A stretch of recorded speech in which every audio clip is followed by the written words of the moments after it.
formula to it. A very simple formula.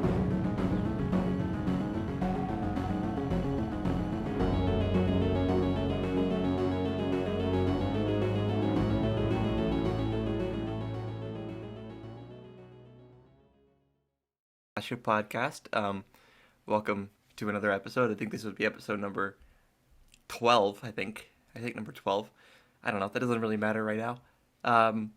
Welcome my first guest. I don't know this man at all. He's definitely not my brother. And who am I talking to right now? Evan. Yeah. It's me. It's him. What do you do? What do you do on the internet? Who are you? I'm Evan. What do you stream. do on the internet? I don't stream anymore. I want to, but I don't anymore. What's your Twitter handles? Plug. Come on, plug. Let me see. FDoggy321 is my Okay. Twitter at. Nice. That's his Twitter at. Go follow him, and then follow me at /@horrorwhite. Yeah, but plugging myself in too, 'cause that's how this works. Well, I guess we can just get started with my questions for you, because I have a lot of those. I prepped for this for one of the first times I've ever done that. Second time. If you listen to my Texas Chainsaw Massacre podcast episode, I did, in fact, prep for that a lot, which is really weird. Well, yeah, so let's just get started with my first question for you. What is your, favorite horror movie? To pick one, if you were, on a deserted island and you could pick one scary movie, what would it be? Saw. The first Saw. Why? I mean, what do you like about that movie? It's as terrifying. I feel like it's the first movie I ever watched where I was actively crapping my pants the entire time. I mean, I can agree. I mean, spoiler alert for the twist ending there, but that ending is one of the most.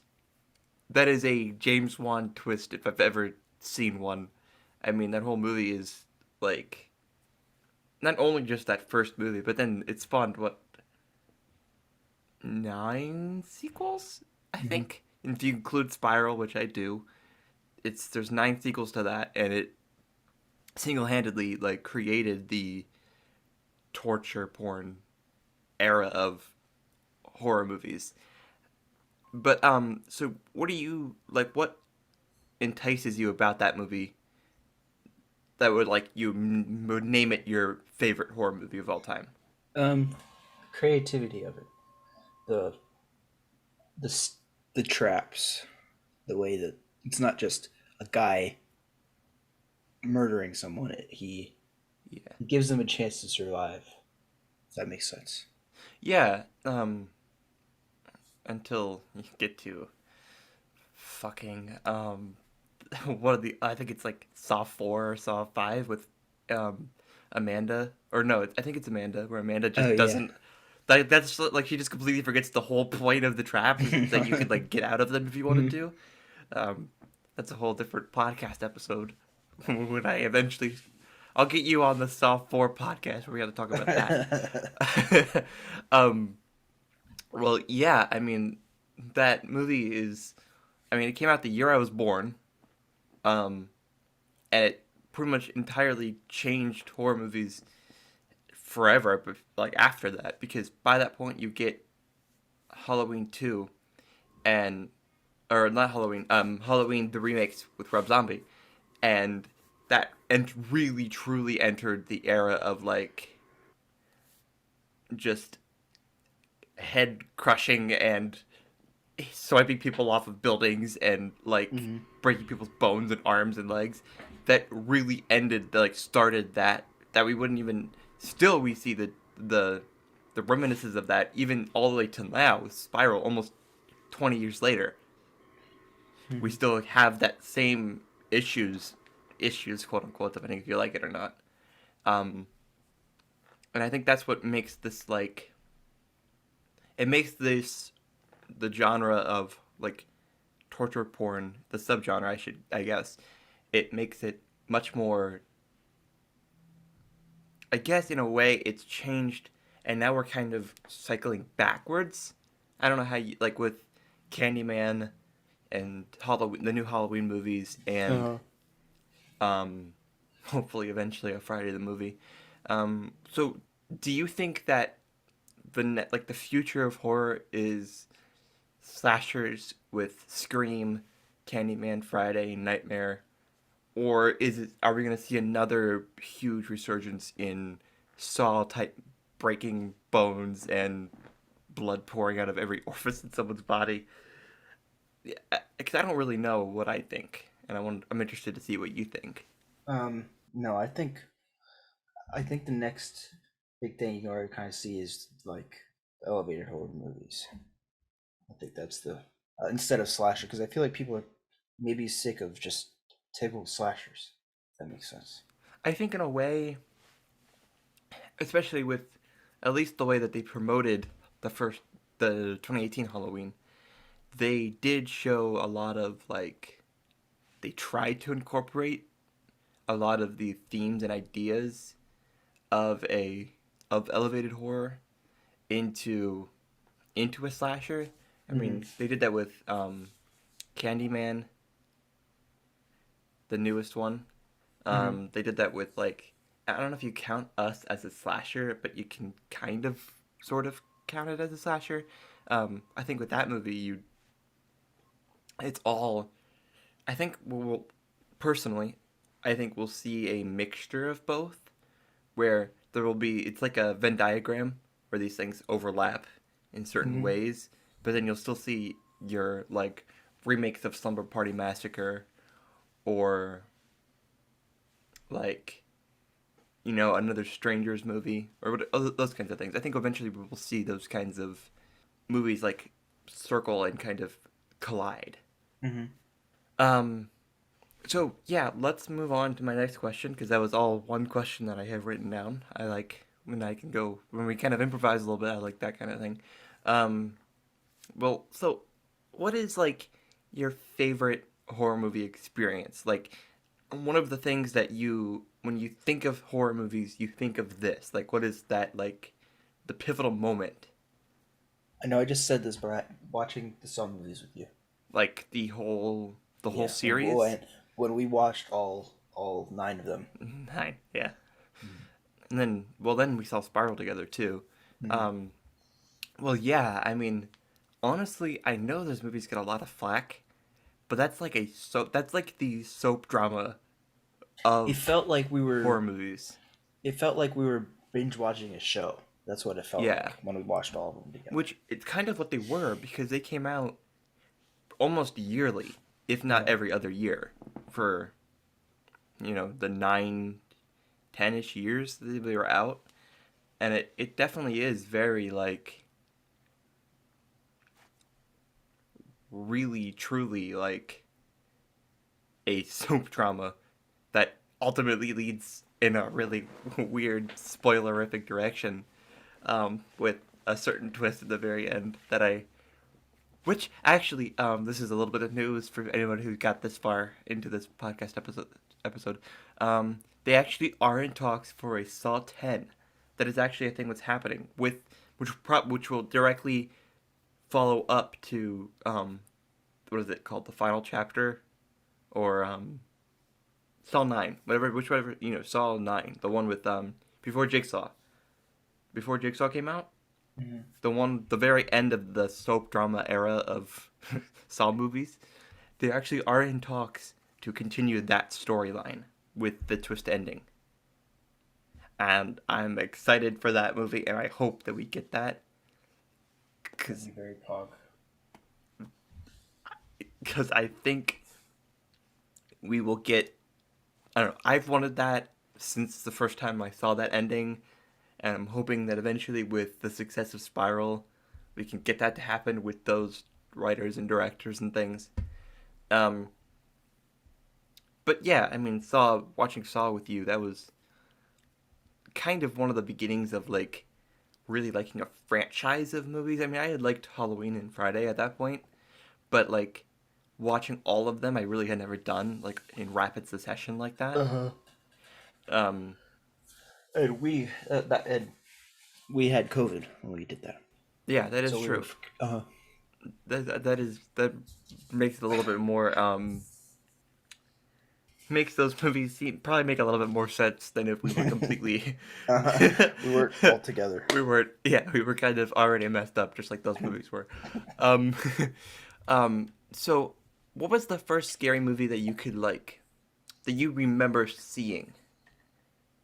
Um, And it can be a horror movie straight up or a horror movie adjacent or both, whichever you decide. I remember the Signs when we watched Signs with Dad. You know, remember what I'm talking about? Uh-huh. I mean, you can't really call it a horror movie, but I remember being scared of that movie. I It no, was that's pretty that. I scary. mean, that's I mean, he's kind of like M Night is kind of like the guy who makes the horror movies. I wish that he learned how to. I wish he wanted to. I guess I should say. Um, write someone else or direct somebody else's Horror screenplays. for a horror movie. Yeah, Yeah, that'd because be I cool. mean, he did Glass and Oh shit! uh, What was the one? The Split. yeah, Split. That was pretty scary. Yeah, I mean, you can get into the problematic side of Split, but Mhm. because it's a bit of a yikers when you really try to like dissect it and what it's actually telling you. But as a you know sequel to as a sequel to Unbreakable, it is a good movie, Uh, but it's a bit of a yikers. But yeah, Signs. That movie, I've actually talked to a lot of people who say that Signs is the first movie. Like a lot of people like our ages, mhm. they say that Signs is one of the first movies that they watched that actually like really scared them, Yeah. which I think is really interesting because I was never really scared of that movie. I found that movie to be really boring the first time I watched it, and I like, which I think is kind of interesting how different things can scare different people. Hmm. Like, I have never really found Signs to be very scary because they just put water on the aliens and then they leave. That's like the whole crux and the Uh-huh. climax of that movie is basically Gremlins, but like the reverse of it. And I've never really found that to be very scary. I haven't watched it in a while. It's really yeah. I'm pretty sure that's how it goes. If it's not, then I made a really weird comparison that didn't really work. But anyways, yeah. I mean that is one of the best um, real beginnings and like entries into horror movies as a like genre because it's an alien movie, which Hmm. at the time of recording this, Nope has not come out, but I'm pretty sure it's going to be kind of similar in some ways, in like the way that they're talking, I guess, the way that the movie is portraying itself, and so yeah. Well, Science is a great beginning to that kind of experience, I guess. Well, so we can move on a little bit to like, what is your favorite series of movies? This might be a repeat of something you've already said it before, but it can be whatever. And if it is, what is your favorite series of like your favorite franchise? A horror movie or Mm-hmm. any type of movie? Horror movie. Saw. I'd Um, have to say Saw. so okay, so let's do it this way. Since I could have kind of guessed, and I don't know how many nightmares, um, Fridays and Halloweens you've seen, but out of those three, what do you like the most out of what you've seen? Um, well, can I choose Scream? Yeah, you can pick whatever. Yeah, Scream. Scream. I like Scream. The we talking like all of them or All of them. just I've the only seen. Um, Scream 1 and 5? I've seen. Have you seen Scream 2? I've seen Scream 2 and 3, but I haven't seen the fourth Okay. Scream 3. So, shoot me in the head. one. Um, or I guess I don't shoot me in the head because I want to see the Jay and Silent Bob cameo. Anyways, Oh, do you remember when we was they were in that one? I don't yeah, remember yeah, yeah, that. yeah, yeah. Because that's the Maybe I Scream never saw that then. Maybe I only saw Scream Scream 2. 2. I mean, you mentioned Scream 2 and Scream 4 and not Scream 3. Because Uh, Scream 4 is the one where Sydney comes back and well, we it's. watched Scream 2 on the plane. Remember that? Yeah. We went to California. California, and that was the first time I'd actually seen Scream 2. So I will always connect Scream 2 with um, jet turbulence and engine noises. um, um, I mean, Scream is a great. It's kind of one of those movies that's like. So the way I've always viewed Scream is it's the tentpole like event movie of the horror franchise. The way that Scream, the first Scream was a revolution to the franchise. I think especially since Scream 5 and Scream 4 came out, decades later after Scream 4 or after Scream 3, Scream 4 and 5 came out two Scream 4 and Scream 5 were a decade apart. 2000 2011 and 2022. It was Mhm. 11 years apart.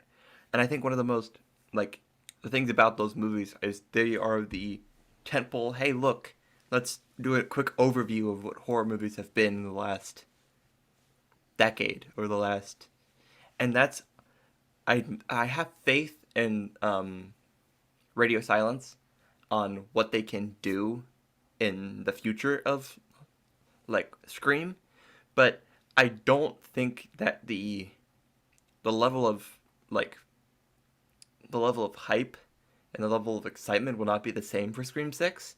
Mhm. So they're going to have a great, great script for Scream 6 in order to make it feel like this movie was worth creating. Because it's been 11 years since Scream 4 was commenting on the same things that Scream. So Scream 5 kind of talked a lot about the same things that Scream 4 did, but it also had a lot of to do with the requels, as it calls it, which is a big thing. Mhm. God. Um, Anyways, we'll get right on past that one. Um, Looking at the time of recording this, I'm looking at you, Texas Chainsaw. Um, we'll see how that goes. Um, which everybody listening to this will know my opinions on as it's drilled through your head. But um, yeah. So I mean, Scream is just an incredible franchise, but I worry about the next Scream movie because it won't have the tentpole. Let's look back at what horror movies have been like feeling that Scream Mhm. 5 did.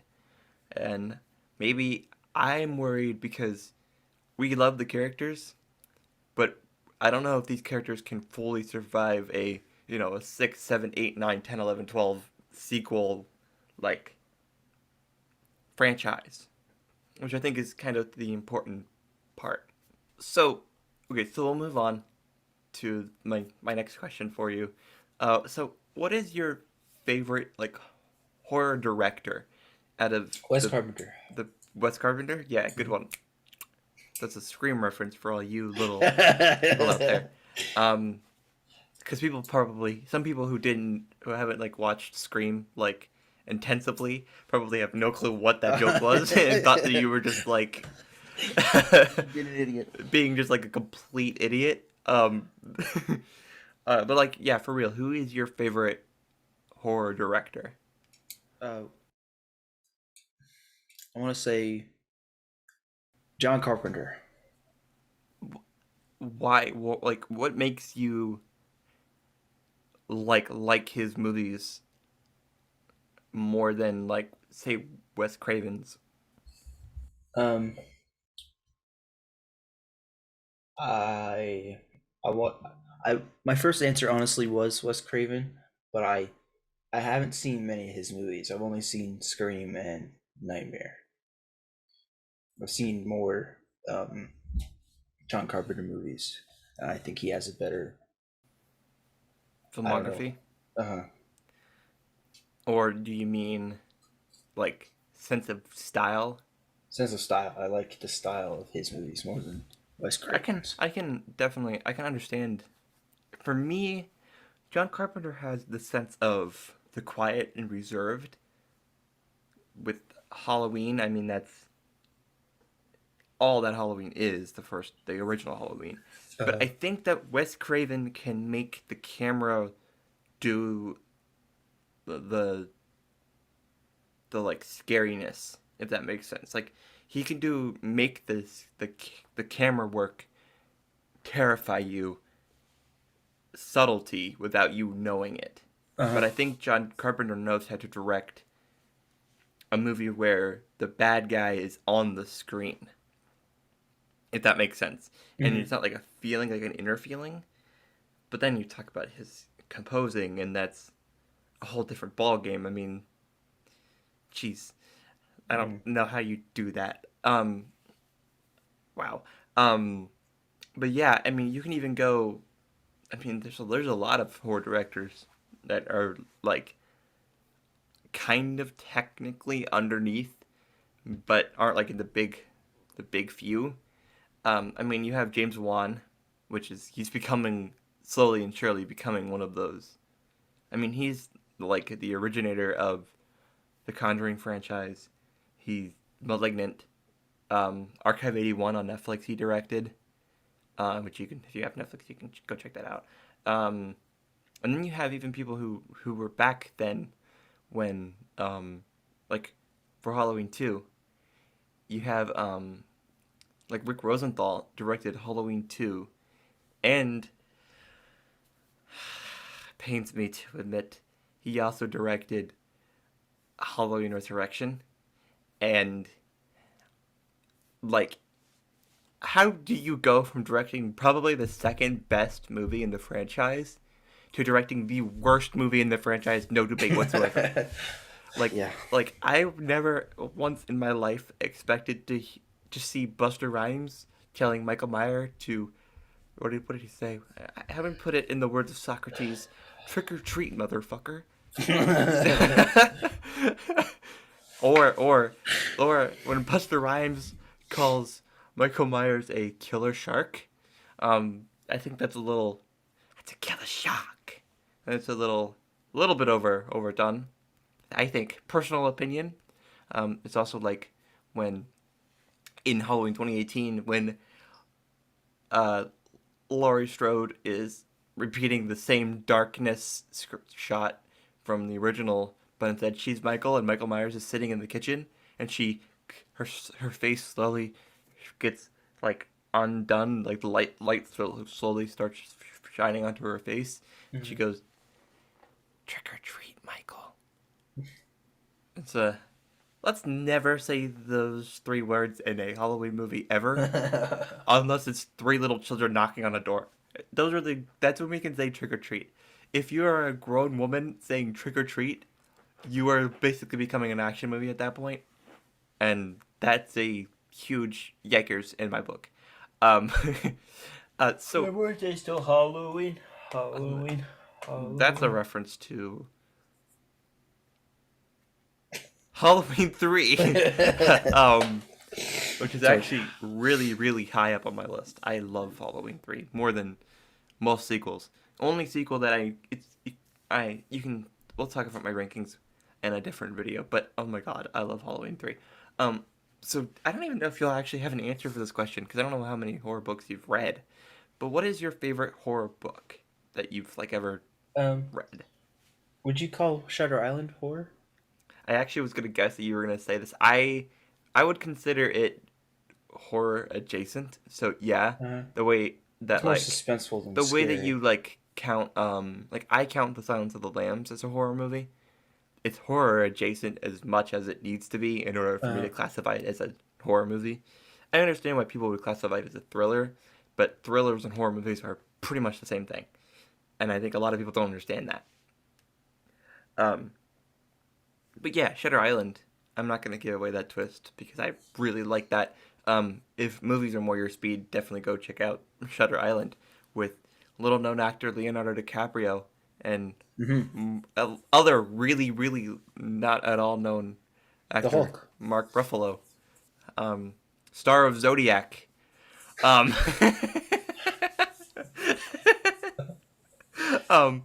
But yeah, go check that out. It's a great twist ending that I don't want to spoil for you. So let's just move on because I don't want to spoil that for anybody. Also, if you haven't read it yet, at some point you need to read it. Isn't it like 500 pages? Oh, it's. I wish that I'd be almost halfway done. It's like way more than that. I actually don't know the exact number because I've specifically not looked. But just so you know, I am 280 pages into it, and I still have like, it still feels like a brick on my other hand. That's how much Jeez. I still have left. So yeah, it's much more than that. Um, Is so it interesting at least? oh, it is. Derry is a whole different place in that book than it is, and the descriptions of Pennywise make. I actually, there's a specific scene in that book Mm-hmm. that made me shiver. Really? That I actually can't. I'll describe it to you after the podcast is over.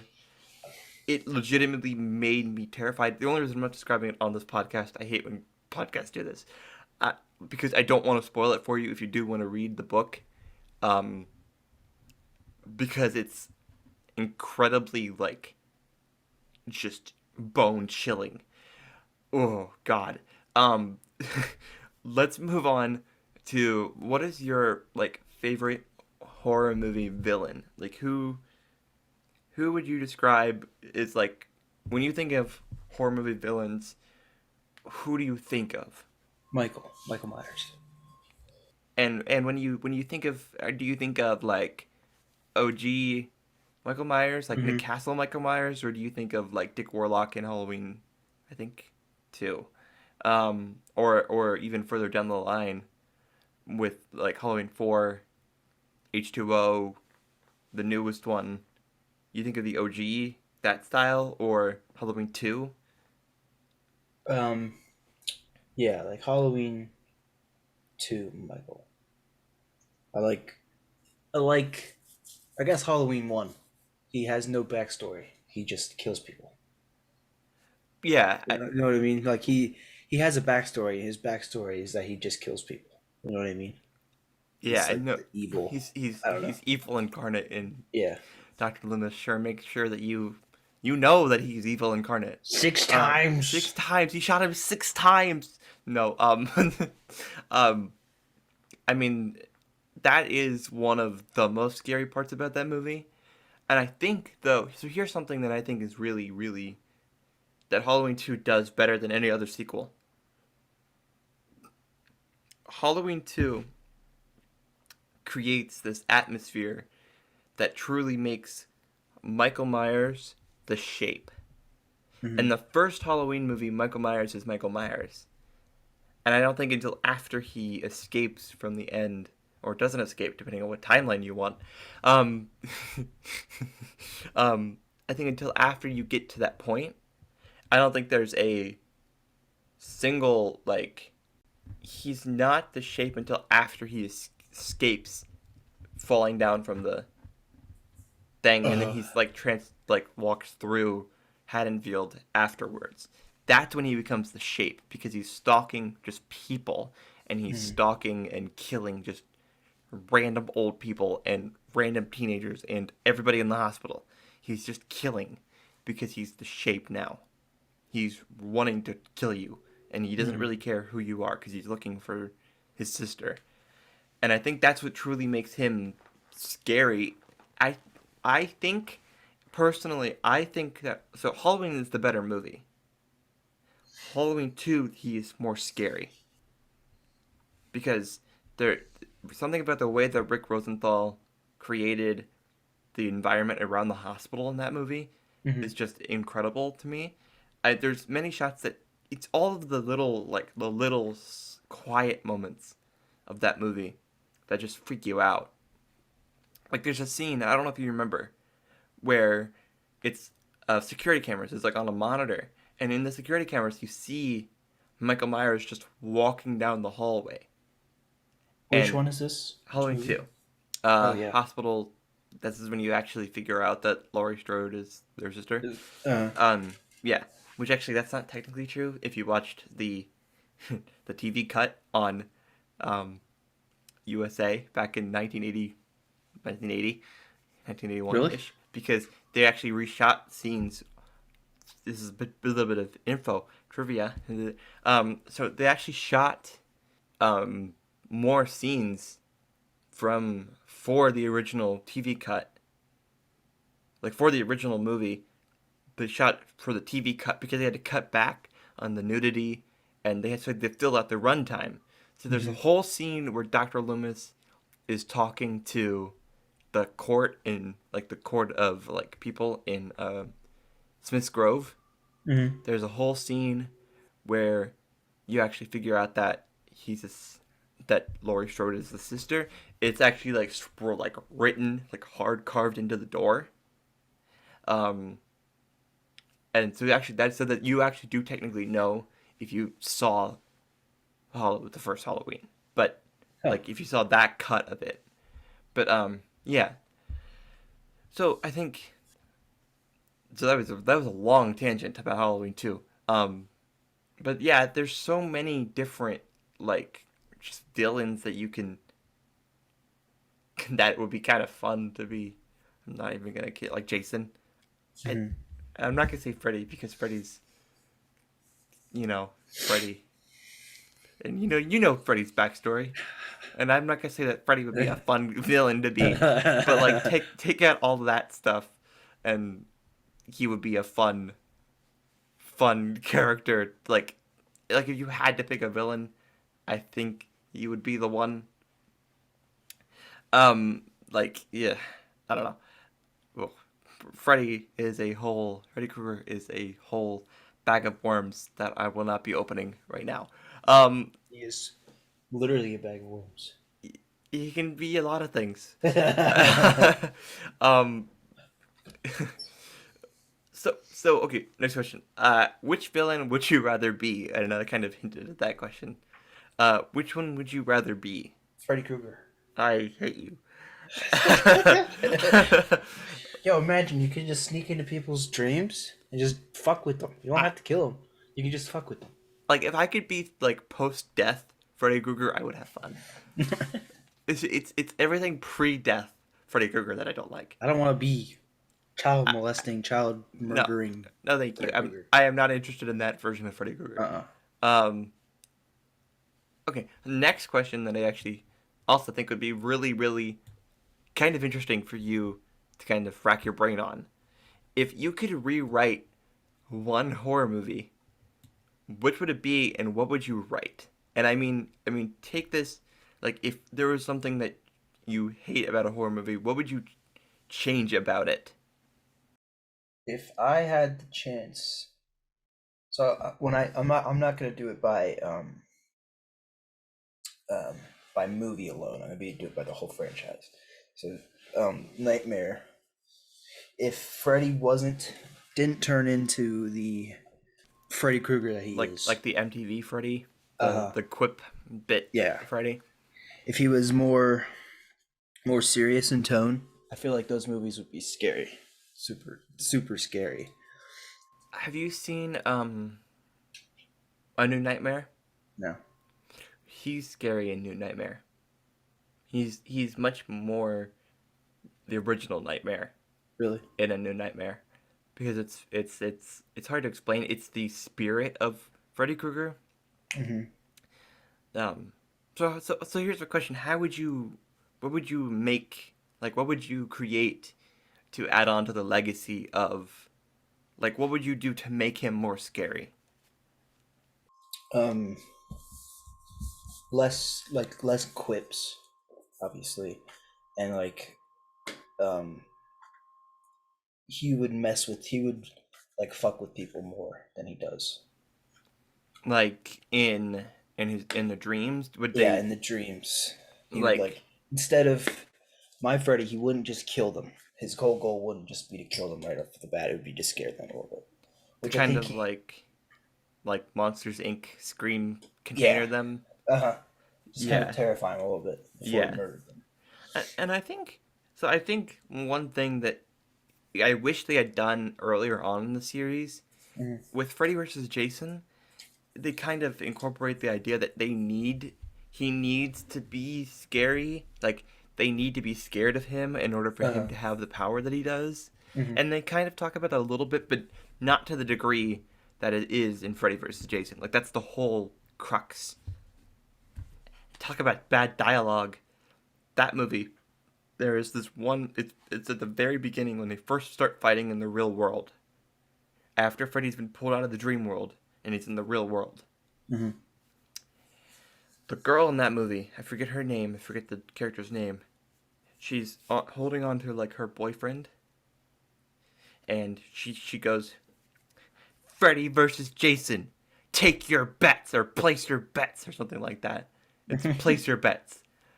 Freddy, because it's supposed to be like a whole WWE match. Like that's the whole point of it, but it's so bad. Oh. I'm so glad they cut it out. They cut it at that line. That line's not in it. That was in the trailers and stuff. Oh, okay. Same way that Trick or Treat Motherfucker was in all the trailers for that movie. It's a trailer written line. So, well, yeah, we've been here for, actually, I don't know how long we've been here, but for quite a bit, I'd say. Well, I hope you enjoyed this discussion of horror movies. So you can go ahead and plug. I know you plugged earlier on in the episode. Plug whatever else that you want to. You can plug your Twitter or your Twitch or whatever else you want to plug. Just my Twitter for right now. But I am planning on streaming again, but I don't know when that will be. What's your Twitch channel name?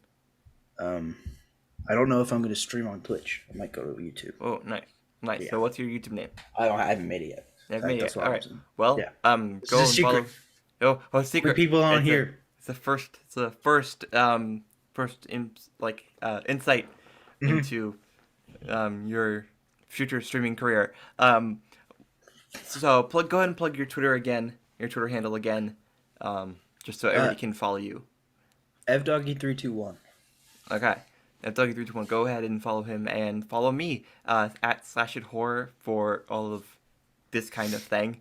And my Instagram is also at @slashithorror if you'd like to follow me there too. So yeah, thank you very much for stopping by. And thank you for being my guest. Of course. Hope to see you on some other podcast episode, and maybe we'll talk about a specific movie, or we can hint at something else that may eventually come to fruition. Wink. Yeah, he's literally winking. I can see him winking. He's winking. No, he is winking. So yeah, maybe keep an eye out for that. Eventually, one day down the road. So yes, thank you for stopping by and listening to us talk about horror movies and everything that has to do with them. And yeah, like always, remember, treat every day like it's Halloween. Bye.